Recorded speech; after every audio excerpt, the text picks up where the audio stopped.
Our role is not just of media relations. Our role is to shape reputation and perception. We do not believe in paid coverage to create brand trust and to create brand credibility. It's important for us to remember that the heart of it is the story and the content and the message. The value of an editorial is 4 times that of an ad or a paid medium. Reputation custodians, it's super important to, by and large, focus more on long-term credibility rather than on short-term coverage.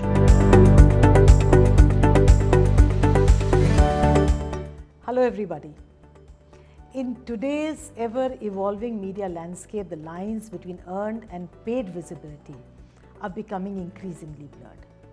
Companies are exploring paid PR, which allows them to secure media coverage through financial investment. Readers may perceive advertorials as the publication's point of view, as they may find it difficult to distinguish between promotional content and genuine editorial coverage. Given that companies have significant control over variables such as what is being published and where, opting for paid visibility is set to see an uptick. It begs the question, will it overshadow traditional pure play PR? And to delve into the nuances and implications of this ongoing transformation, joining me virtually today are two seasoned comms professionals. Shalini Singh, who is a group head brand and communication for RPG Group.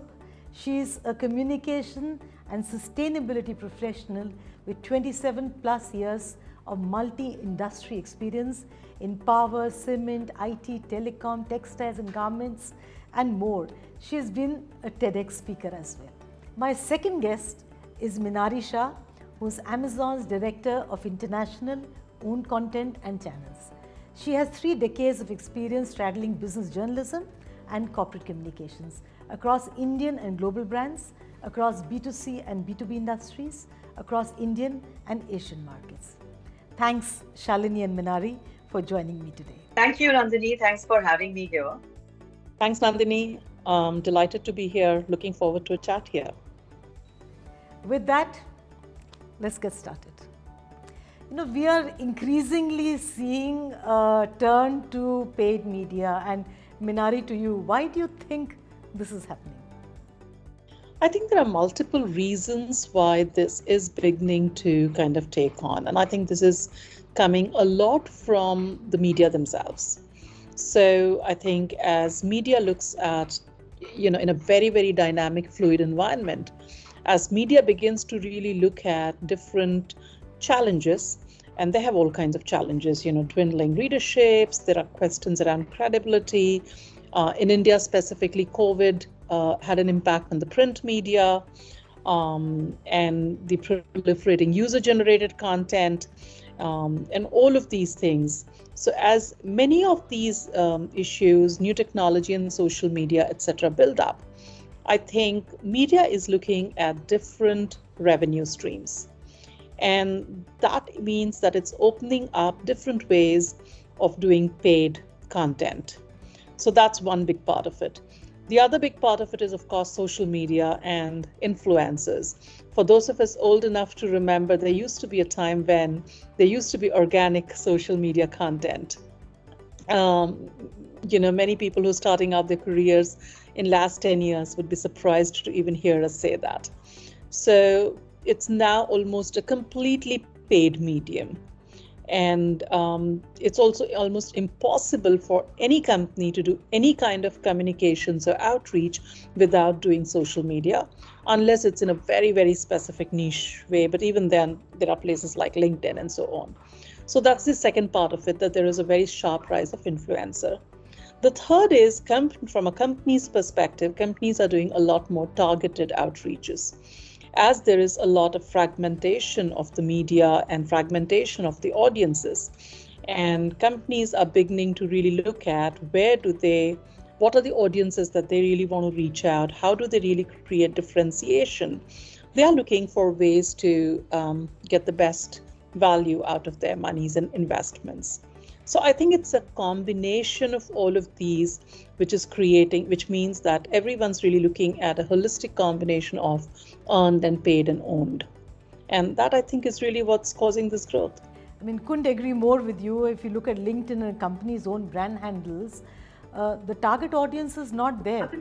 So the only way to reach is to spend to reach your target audience. There is no other way out. But Shalini, what is your outlook at RPG? And when I'm saying paid, I'm referring to tie-ups, knowledge partnerships, joint events, treaties. I mean, anything where you kind of get a clear content which is going to be published in print media, or it could be capsules which are there on channels. I mean, what is your take on this at RPG? So, at RPG or otherwise also as a big group, when you look at pure paid opportunities, they are not the same, as we would look at PR as an air cover for a brand. So the credibility of PR, the credibility of coverage that comes organically, the credibility of coverage which comes because the news is worth covering, is seen very differently from paid content. And the impression for most of our brands where we have to pay is that the news is not sticky enough, and therefore you have to push it through paid coverage. So to answer your question directly, we do not believe in paid coverage to create brand trust and to create brand credibility.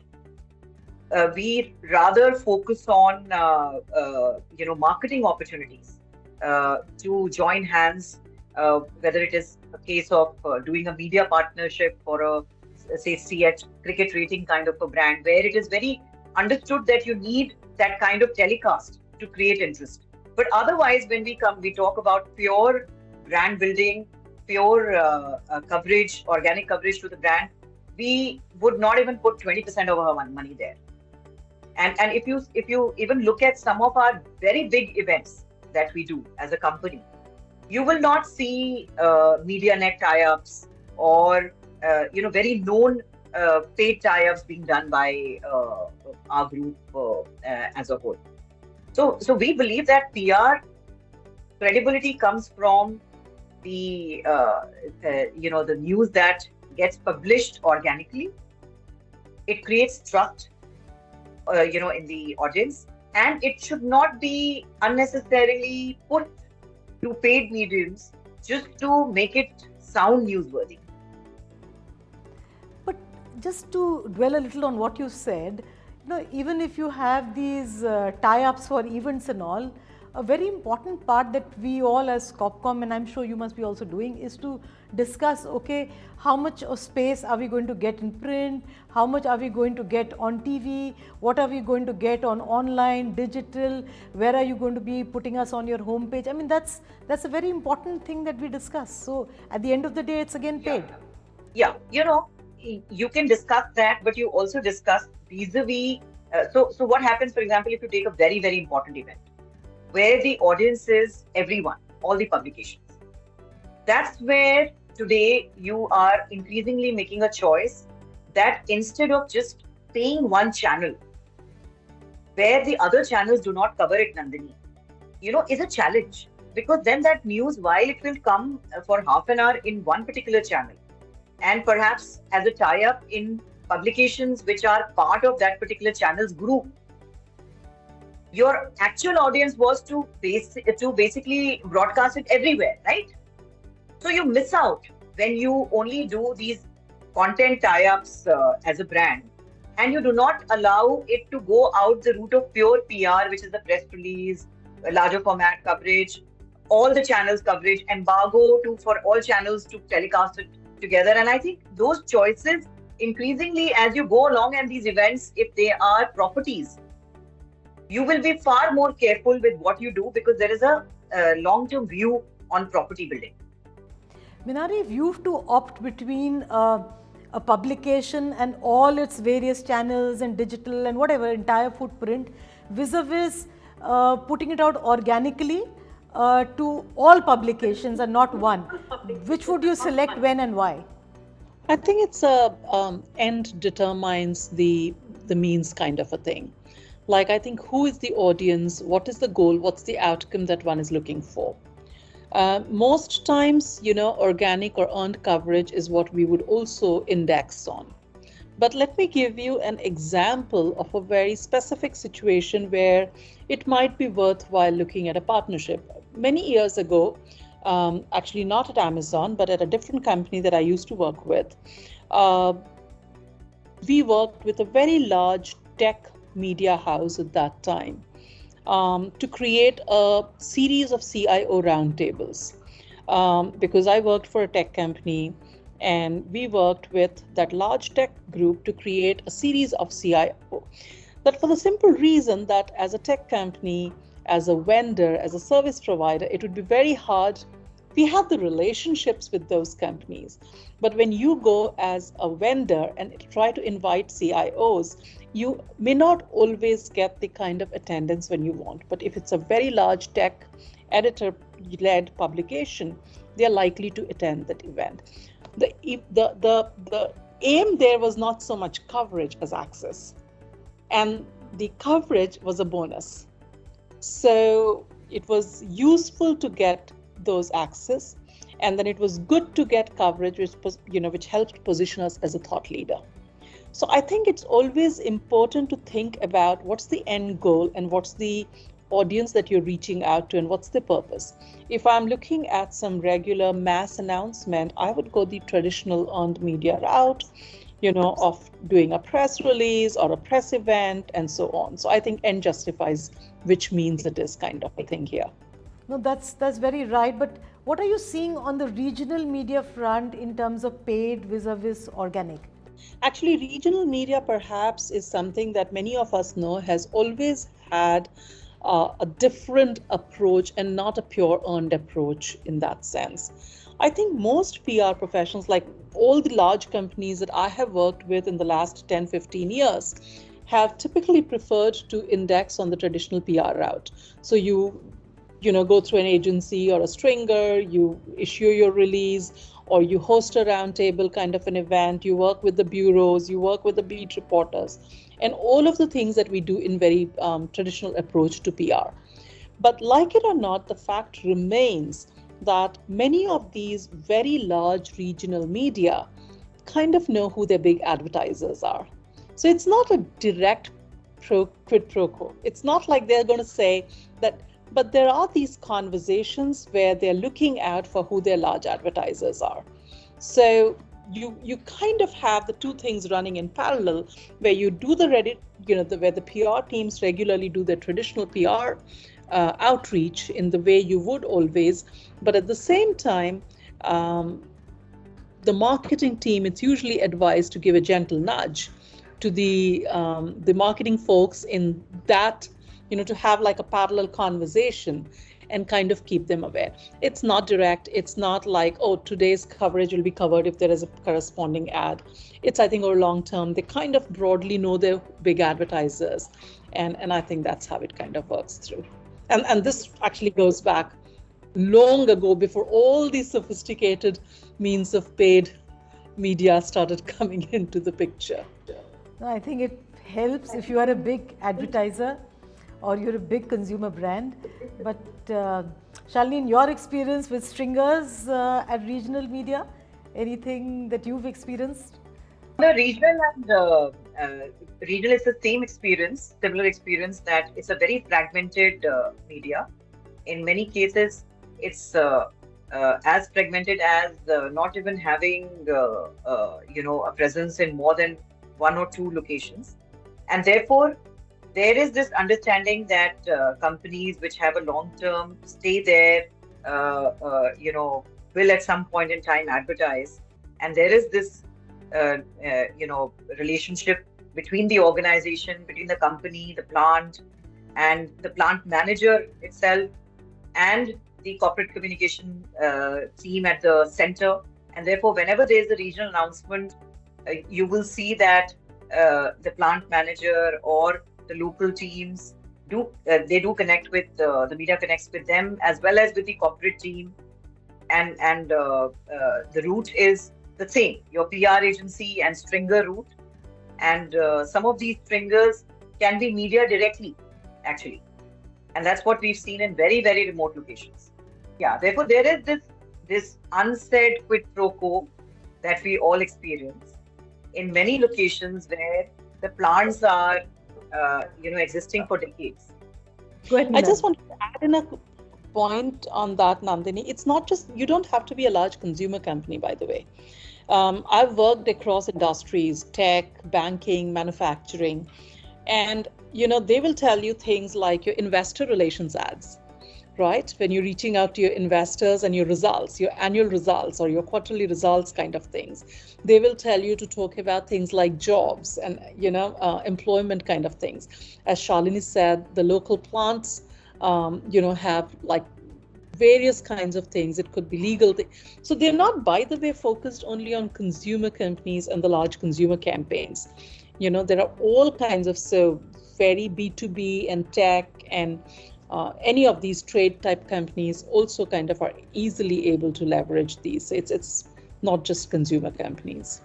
And by the way, you'll be surprised to know that for Diwali and for some of these festivals, they run ads which have nothing to do with anybody's business, but are ads which are sponsored by companies which are present in that location, largely from relationship point of view. And they have anniversary ads which have nothing to do with with you advertising your product, but just supporting them as a media. And more of this that you see, and local ads that we see a lot of is scrap and other kind of local activities that plants do around these areas, which interest them more than actually any of your local advertising. Because if you are a cement company, you may not be selling the product just outside there. But what you would be definitely doing is, doing a lot of these local, scrap selling and other activities. So yeah, they do understand this, and there is this relationship with the plant directly. Nandini, you'll be surprised that they know the plant head of many of these tier 2 locations know local media more than communications team. And increasingly, we are given feedback that you have to build these micro relationships along with the plant manager. But tell me, have any of you seen a stringer or a PR agency guaranteeing coverage through a paid format? Absolutely. Okay. So it's guaranteed in paid format, by the way. I mean, you pay and you're sure you're going to get coverage. I have. And see, typically, let me tell you in which markets it happens. So it doesn't happen in tier 2 markets. It happens in tier 3 cities. And I'm going to give you an example. The example is Bilaspur, for instance. Okay. Now, Bilaspur is a very small tier 2, tier 3 media center. And within Bilaspur, there is, if the plant is, say, about 200 kilometers from Bilaspur, it's not Bilaspur media which will cover the plant. There will be local 10 or 12 publications around Bilaspur, and the stringer will be based in Bilaspur and promising you coverage 200 kilometers in this plant location, managing these 10-12 publications. Minari, what is your experience? Yeah, no, I haven't directly been told this, to be very honest. It's also, I'm just realizing, been a while since I spoke directly to a stringer.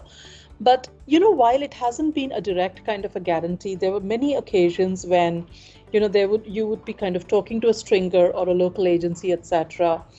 Let's say you're holding some kind of a media event in a tier 2, tier 3 town, and you don't in fact get great attendance. And they would say, and this is before Amazon vouchers happened. So I'm talking of, pre-Amazon days. And people would typically say, you would have some of the other kind of local vouchers. It could be back then be as little as 250 rupees or whatever. So they would invariably these kind of gift kya hai, voucher kya hai. And then the local stringer would say, don't worry, I'll just go across to the media. I'll just kind of give these vouchers or these gifts, and I'll make sure that you're covered. So it wasn't kind of guaranteed in that sense, but yeah, it was pretty much led by like these gifts or these vouchers and so on. Like invariably it would be like, oh, if you're going to the regional media, you better have a gift if you're doing an event, and you better have a good gift if you're doing an event, you better have good vouchers if you're doing an event. So those things, and I think the names change, the color of it changes a little bit, but that's really been in play a long time. Yeah. But I think the most important are the readers. In your experience, are they able to differentiate between paid, editorial, and probably the second is, do they even care?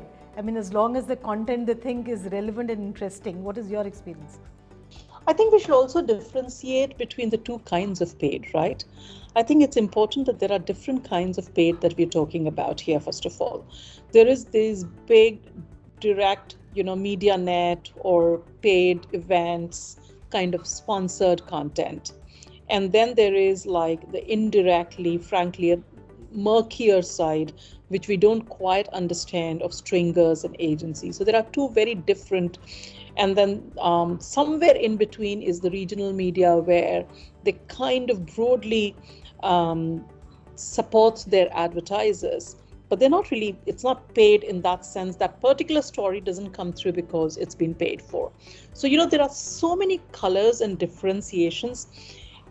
The challenge is that while the regional media piece or the stringer type piece, obviously there is, it goes a straightforward editorial coverage, and the readers are never going to know that were there any conversations that happened and so on.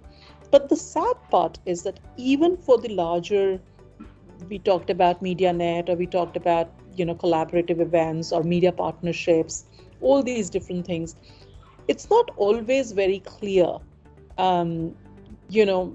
whether it's paid content. Some of us who are in the industry recognize it, understand it.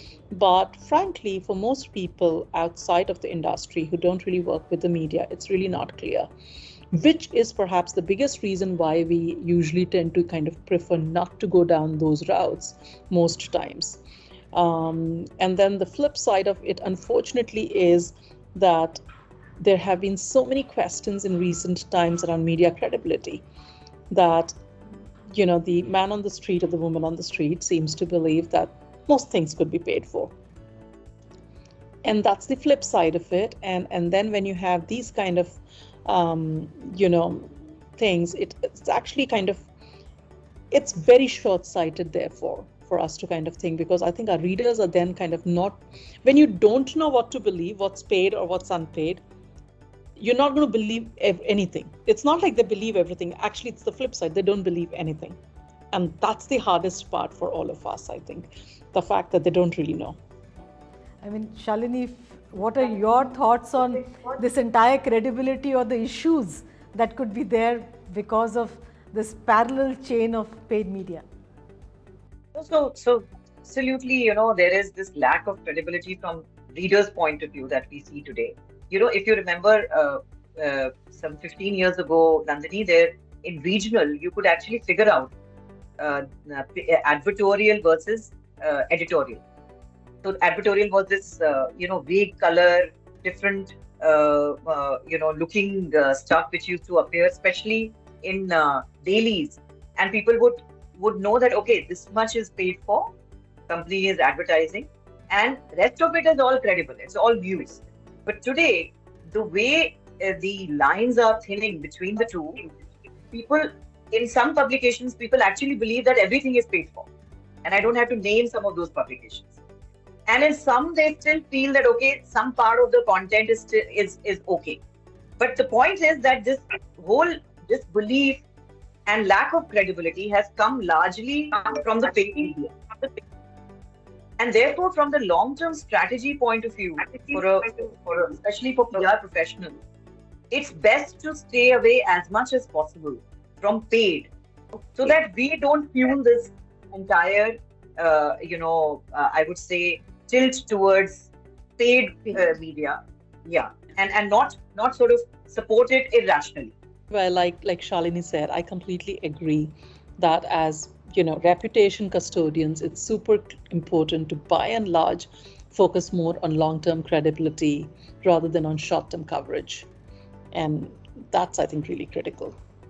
I think that's probably the most important point over here, that we really need to think twice about what route we are taking and why. But let's move on. We'll do some rapid fire where I'll say a word or a phrase, and I'll look to you to give your quick perspectives on that. So the first one, and maybe Minari, we start with you. Brand value and reputation when using paid visibility. We have discussed a lot, but your quick take, just a few words on that. Don't use paid. For brand reputation, you don't use paid. Shalini? I agree. For brand reputation, no paid. Paid doesn't work. Do you think editorial is necessarily more valued than paid? Absolutely. It's 4x. See, there's a value that we create, right? Media add value created. And for every editorial, the value of an editorial is 4 times that of an ad or a paid medium. Subject to our audience being able to make out. Subject to our audience. I would actually say it's maybe moving a little away, and it's a little tangential point, Nandini, to everything that we've been talking about. But I think it's an important one. We're not just in media relations. Our role is not just of media relations. Our role is to shape reputation and perception, and that means we use many channels. We use social media, we use media, we use earned coverage, we use owned channels, which I'm very proud of now. So I think it's important for us to remember that the heart of it is the story and the content and the message. And that really is the key part that we have to really remember. And there will occasionally be requirements for media partnerships or influencer campaigns, and those are a part of the landscape today. But then you have to kind of be very transparent. There have to be disclosure norms. There have to be an awareness about what we're doing, and that kind of is the way you kind of use paid versus the long-term indexing on earned. I don't think earned is going away. Yeah, I couldn't agree more with you. I think they're both there to stay. We just, as marketeers, we need to be, like you said, absolutely transparent, and we need to have right reasons for what we're using paid for. Comms team reporting into marketing as news can be bought. What is your take on that, Shalini? In fact, I was just going to, say this, that let's understand why this paid happened. Okay, this paid happened largely because of marketing team getting into the whole PR game. And if you see more and more examples of companies, who are indulging in a larger ratio of paid, are marketing teams, and that's a strategic mistake that you make. You take a very short-term view of investing in a brand inorganically and quickly, without understanding the long-term paid reputation consequences of that. And therefore, absolutely not. In fact, I suggest that marketing should report into communications in certain functions that I've been in. In fact, communication people, the integrated communication teams had marketing teams of locations reporting into them. Tata Power was one example. So was, or independently, both report into CEOs, which was the case in ACC and Ambuja. And here in RPG, where we are an independent entity. But PR reporting into marketing is a disaster, because PR is the air cover. It's the air force, where the hands and legs, which is marketing, should be strategized and be looking up to them on what could be a higher perception fallout of what they do, whether it is price wars or whether it is other things. So absolutely no. Yeah, it's a complete no. I think marketing and PR or corporate comms have different objectives. There are overlaps, but they have completely distinct and different objectives. Marketing in most cases, and of course I'm generalizing a little bit here, marketing in most cases has, traffic or customer generation, lead generation, outreach to customers with very transactional things. Even when they're doing brand, it's to a very specific audience, most times customers, whether it's B2B or B2C. Comms actually has far more complex, because customers is one audience, but they also talk to policymakers, they also talk to investors, they also talk to employees, they also talk to media. So it's a far more layered communication, and it's a far more broader communication, because almost anything and everything is part of the reputation. So of course, how customers think about it, what's the CS, what's the product quality, how does that, of course, that's a very key part of the brand reputation, but it's also what are the corporate ethics of that company? What is the governance like? How do they behave in sustainability? What are the impact? How do they work with policies? So it's a far more layered audience. And the moment you kind of bring it under marketing, you're defeating the purpose. And you're actually, it's suboptimal for the company to do that.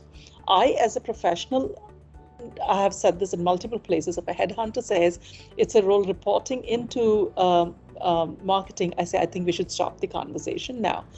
But beyond that, it's suboptimal for the company, because you're limiting the advantages and benefits that you can actually fully derive from comms if you do that limiting. It is a CEO kind of a level reporting that it has to be. So then both of you agree comms should be reporting into the CEO? Yes. Oh, absolutely. Yeah, I mean, and both of us, it's a functional reporting maybe, but our primary stakeholders are always, MDs, CEOs, CXOs, kind of a thing. Yes, and I think, let me be a little stern here and say, Nandini, that your reporting should always be to CEO. For a simple reason that if you look at the organizational structure, the brand custodian, the actual brand custodian in an organization through process is also a CEO. Yeah. So this function cannot be N-2. Exactly. Because you are building the reputation, and your boss is the custodian of the reputation, then why should there be a layer on the boss? Yeah, absolutely. And therefore, from the stakeholder accountability point of view, this doesn't make sense that you have anybody in between you, whether it is a CHRO in some cases, which I get shocked when I hear that companies' communication resources report into CHRO. Even more shocking is marketing, when marketing is actually hyper-local compared to communications. And in some cases, CFO, which is also quite a limited view of how you would look at the role. But in all such cases, no matter how busy a CEO is, a reputation of an organization cannot be more important than anything, or cannot be less important than anything else. No, in mature organizations, I think companies are also beginning to recognize comms has a very long-term role to play, which means that what are the businesses you're seeing, what are the strategic decisions, and you're involved at a far more early stage in a lot of those strategic things, and in like what kind of businesses, what kind of environments, what kind of geographies, and so on. Those are critical decisions where actually your involvement is far more early. In most cases, marketing is involved more in very product or service kind of offering kind of things, and not at that level in most cases. Again, I'm generalizing very broadly, but yeah, I think it's really like comms is a far more long-term perspective. I'll tell you a more interesting one. I heard a comms person telling me that we report into the legal team, so that you can imagine is the ultimate. Okay, fake coverage. So we saw some examples of that recently in some regional coverage, and I think Minari and we are part of that group where we got shocked as to how the regional coverage, fake regional coverage, with publications names are being published and shared by some stringers. So it's becoming a common phenomenon. You'll be amazed, Nandini, that you cannot figure out the difference between the actual coverage and fake coverage. And I think that's very worrying, very also quite an eye-opener till we saw that particular report. Because we've never questioned many of the stringers in very remote locations on or asked them for actual newspapers. Because the earlier trend was that you ask for actual newspaper and then the clippings. But for the last 2-3 years in COVID, that trend has gone away.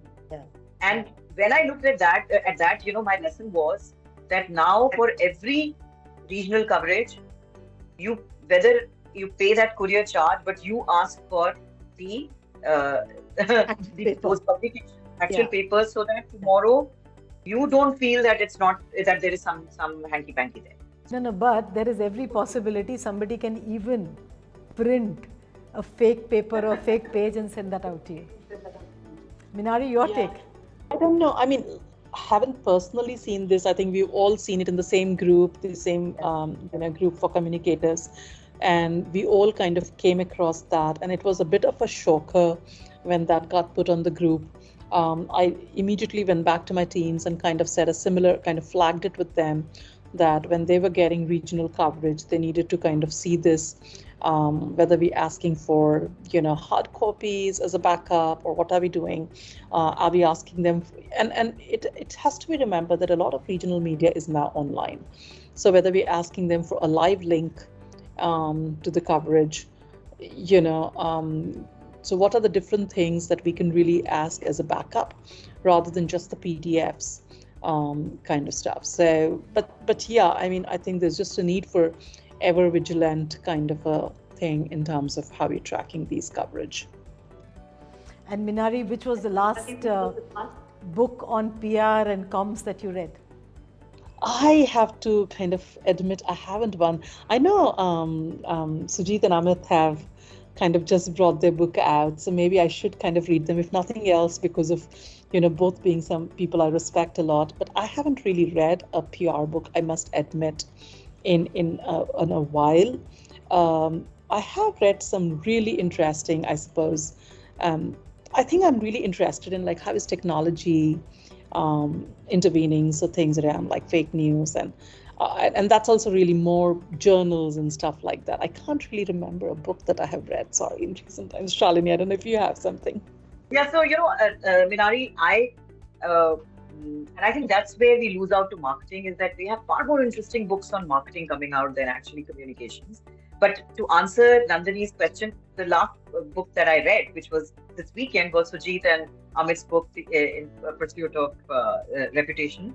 And I was telling Nandini, and I read both of you's, you had given the foreword, which I read as well, which came out quite nicely. So that's the book I read, but largely because both of them are friends and people, peers who we respect. And it's a well put book. And I would recommend many people who will be hearing this podcast to pick up a copy, because it's really, gets the real issues, the real, things that you should focus on today. And also brings in beautifully the fact that it's not about media relations, which you said, Minari.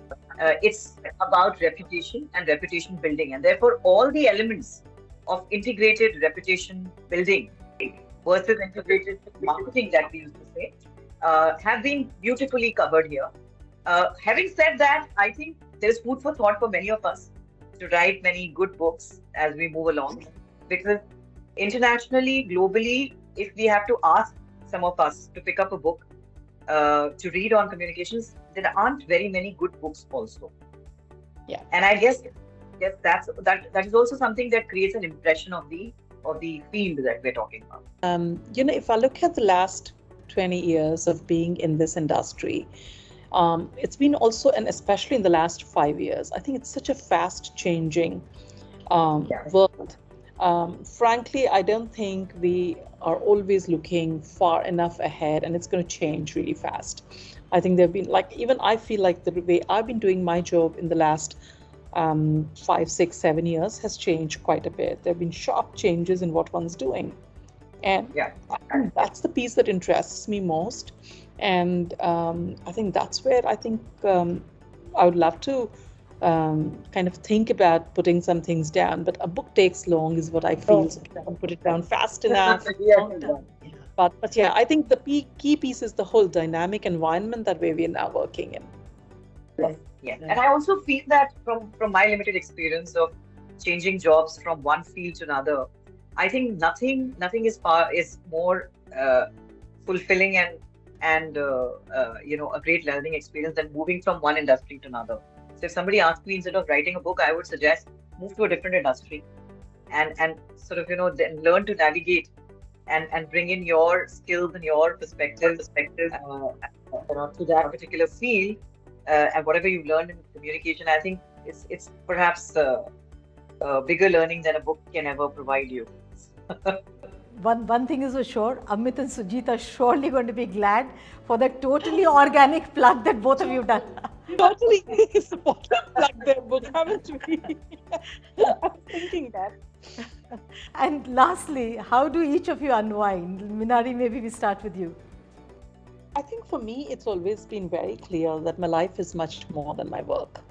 So, lot of family time, almost every weekend there's friends time. I love music, I love films. For example, when the Mumbai Film Festival happens for years, I mean pre-COVID, this year I think it's coming back after 3 years. I would, for that 1 week, try to watch at least a film a day in the festival. So it would be on my calendar. I'm super prioritized. I live and die by my calendar. So my calendar has everything, including things to do. but yeah, friends, music, family, films are, I think, my 4 biggest go-tos. Like Minari, I'm also a movie buff, but largely English. I'm not a big fan of Hindi movies, and so I love traveling. Okay, you give me a 2-day weekend and I'm out. And frankly, sometimes I actually wonder why I do that, but I do that all the time. So love traveling, going to hills if I can, or on the beach. And reading some good books. So there's always a book on my agenda. I'm a big fan of Japanese philosophy. So the only trade-off that I do between my traveling is reading all about the Japanese philosophy, Japanese stuff. Very, very intrigued. Been there a couple of times, but still very intrigued with that civilization. So big fan of their culture, but a zero fan of their movies because I don't understand them at all. What is the last film you saw, or the last web series you saw? Oppenheimer, and I'm very proud to say that my father-in-law is a PhD from Berkeley, and he was working in Lawrence's lab. So that's the reason I saw that movie. I think the last big series, the 2 series that I remember watching is Lincoln Lawyer and Made in Heaven. These are the ones in the recent times which I think I enjoyed. One of the things I've been kind of looking as is like, don't want very dark content, but at the same time want something which is reasonably well made and intelligent. So I think I enjoyed both of these, especially Lincoln Lawyer is something like I've read Michael Connelly for a while. Thanks Minari, Shalini, for not just your insights, but for the peek into the person behind the professional. Thank you. Yeah, thank you. Thank you, Nandini and Minari. Always a pleasure to talk to both of you. Thanks, Nandini. It's, I think, always fun to kind of talk with you about things that really matter to our industry. I've enjoyed this conversation with both of you. Today, paid and earned visibility coexisting is a reality. However, it is important for consumers to be able to differentiate between editorial content and content that is intended to influence them for commercial purposes. And for this, transparency is key. Whether as disclaimers, a different presentation style, or even fonts. Ultimately, it's the discerning readers who hold the power to decide what they choose to believe. But as communications professionals, our responsibility is to ensure authenticity and transparency, safeguarding not only the interests of the organizations and brands that we represent, but also the broader principles of genuine PR and communications. Thank you.